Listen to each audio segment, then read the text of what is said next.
the Senate. It is always good to have our people informed of security issues so that they can go to bed and rest well. So thank you so much for this interview, and I will be open to questions.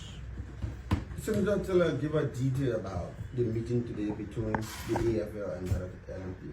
Firstly, I want to appreciate the hierarchy of the police through the Inspector General, Colonel Coleman, and also the hierarchy of the Armed Forces of Liberia through the Chief of Staff, Major Brigadier General Forleh.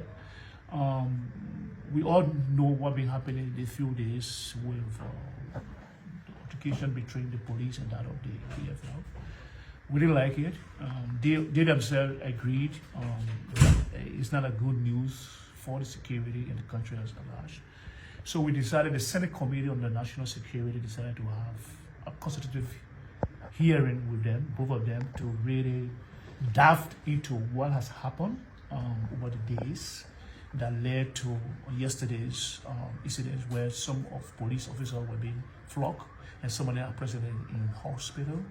And the both of them explained, and basically the both of them regretted the incident, and they have assured us, senators, that they are working behind the scene to make sure that the perpetrators are brought to justice, and it wouldn't happen. They put up a further mechanism, a review mechanism, collaborative mechanisms. They put that together.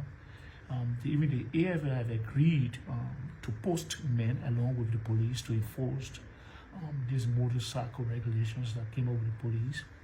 And so it was a wonderful meeting. The good thing about it is that we took from the meeting is the Army and the police have regretted, and they feel that it's not good for the security apparatus. They feel embarrassed. But they have assured us that they will get to the bottom of this and they will work together to coordinate better the problem, and we'll not have a repeat of this anymore. Senator, my name is Anthony Jeffrey from the Army Ministry. But the action of the AFL was predicated about an action committed by the police earlier. The police carried out a particular conduct against members of the AFL. After days, in the meeting, were you able to ask the police why will they have to take so long after that incident without releasing a statement? And so one of the things that was discussed in the meeting is the issue of timely communication when issue happens. And we were very clear that we will not encourage damage control at the Liberian Senate, especially with the Security Committee. We prefer preventive measures which come up with timely investigations and disseminating the result thereof, and so that people feel assured that an investigation was conducted and some decision was taken, and maybe if penalties will be levied, it's been levied. So we did front on that as well, and that they have assured us that this time around they will speed up their communications and improve their communication methodology. If I did hear you well, you talk about the Army has also agreed to join the police in enforcing the restriction of motorcycles. Don't you think that would be scary, considering the military coming out? No, it is not scary. It's just meant for the public to know that the police and the military has got a relationship, and it's all about security, and they have one objective. And so they may not be there forever, but I mean, in this early time where we have this confidence crisis ongoing, we want the public to know that the police and the military has got no problem. They are working together for the sake of the national security of this country. So that's the reason why we have agreed that the military participate, and so that even the military can be able to discipline their own soldiers just in case they want to violate. Yeah, Senator Nelson Collier from school.